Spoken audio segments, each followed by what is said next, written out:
What's up, guys? Welcome back to a brand new video, and Spider-Man 4. The tragedy of Spider-Man 4 is oh so known around the world to a bunch of Spider-Man fans, and you're looking at one. I was a big fan of the Sam Raimi Spider-Man movies back when they were coming out. I loved the first one, I loved the second one, and yes, I even loved the third one. I really loved those characters. I loved Tobey Maguire and I loved Christian Dunst, and I wanted to see more of them after Spider-Man 3. But then after Spider-Man 3, we got The Amazing Spider-Man, which I'll say I liked as another Spider-Man film, but I wanted more from the characters from the other Spider-Man movies, not the reboot. I loved Andrew Garfield's Spider-Man over Tobey Maguire's Spider-Man, and I loved Gwen Stacy as a character over Mary Jane, but I wanted a continuation of the Sam Raimi films instead of a reboot. I'm sure a lot of other fans did as well. But at the time that all this was happening, I was a kid. I couldn't really do much about it or look much into it since I didn't really have the resources. So I kind of thought that this was just it. Spider-Man 3 was the end and that there was nothing else after that. But that's the funny part about growing up, because once you become an adult, you can do this thing I like to call research, or scour Google, and you could find out, just like me, that there was a Spider-Man 4. Yes, there actually was gonna be a fourth Spider-Man movie that was gonna come out in 2011, but it was canceled in early 2010. Now, knowing that there was a Spider-Man 4, I tried to look up anything I possibly could on Spider-Man 4, and I found a couple interviews by Tobey Maguire that briefly discussed Spider-Man 4. You know, everybody's intention is to get it out for 2011.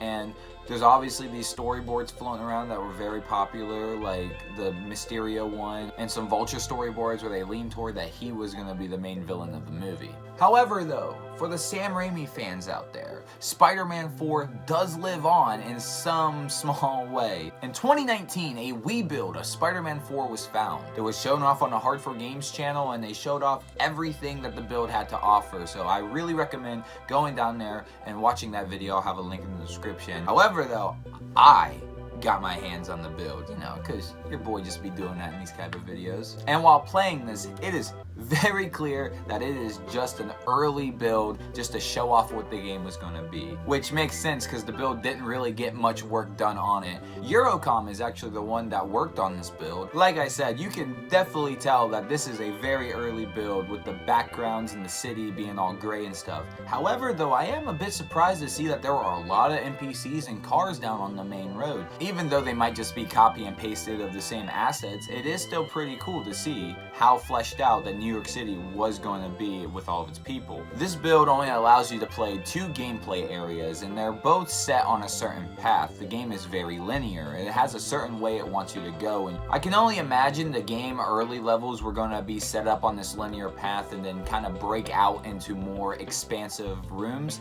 However, we will never know because the game didn't come out, but from what I gather, it seems like that's what they were leading up to. If you haven't noticed already, but in the build there are these red markers that turn green when Spider-Man gets close to them. These allow Spider-Man to swing on them and get to place. They're all set up in a certain path, like I said, kind of going back to that whole linear design thing. And I'm only assuming they did this because they wanted you to go on this exact path that they wanted to put you on. After the first swinging segment, you're dropped right into combat, and apparently there's combat in this, but since I emulated it on a PC, I really couldn't get the combat to work, so my only theory is that the combat is in the Wiimote itself when you shake it to do fighting. I don't know. Hard for Games got the combat to work. I don't know. There are a handful of sections in this game where they will just drop a bunch of enemies on you for you to fight to kind of spruce up the gameplay a little bit.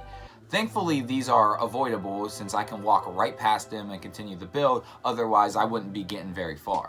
I have to actually point out to say that the Spider-Man model that you use in the game isn't bad at all. It's actually very nice textured and detailed, and while a bit rough, his animations aren't bad either. Unfortunately, there's not much to this build. There's only 2 levels. Well, there's a ton of debug options, but I have to go on the record to say right now that I am way inexperienced with dealing with all that, and I'm sure there are videos out there that go into the debug options a bit more better than I could ever accomplish in any one of my videos. So I'm not going to dive into all the debugs. I'm assuming this build was being worked on in 2009 because the build actually has a date on it stated for January 2010, roughly the same month that Spider-Man 4 got canceled. Also on the title screen, if you haven't noticed, you'll see newspaper clippings, and we can kind of use these to piece together a bit of a story and kind of speculate what's going on in Spider-Man 4. Playing this build was kind of fulfilling in a way. To actually deal with something that was Spider-Man 4 related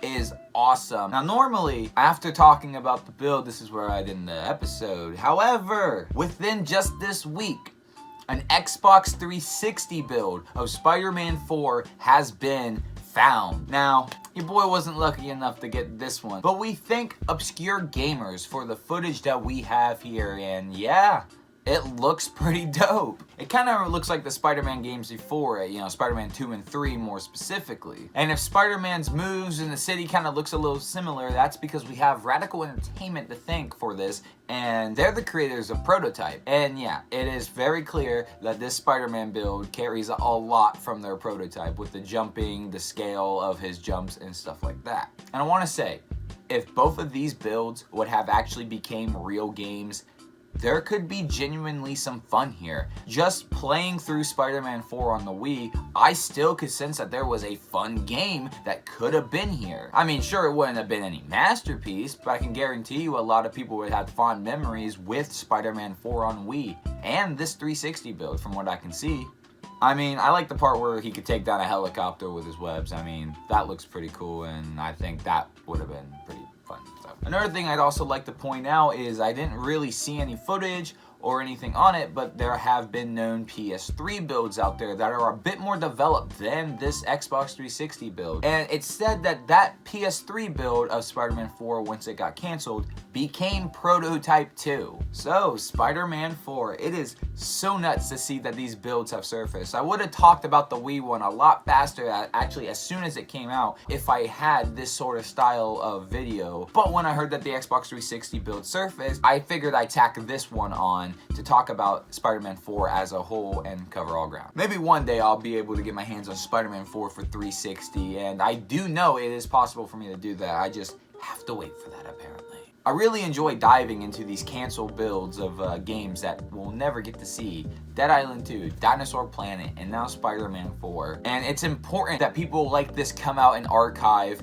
and get a hold of this stuff so we can preserve it forever. Because I gotta be honest with you, like Spider-Man 4, I thought this stuff was gonna be lost to time. I really hope Conker's Bad Fur Day beta surfaces Conker 12 Tales. I have always wanted to play that, and I know that these people just probably have it sitting somewhere on a hard drive, and it irks me because I want to play it. Also, Sonic Extreme, both of them, the one on the Saturn and the one where he's on the skateboard.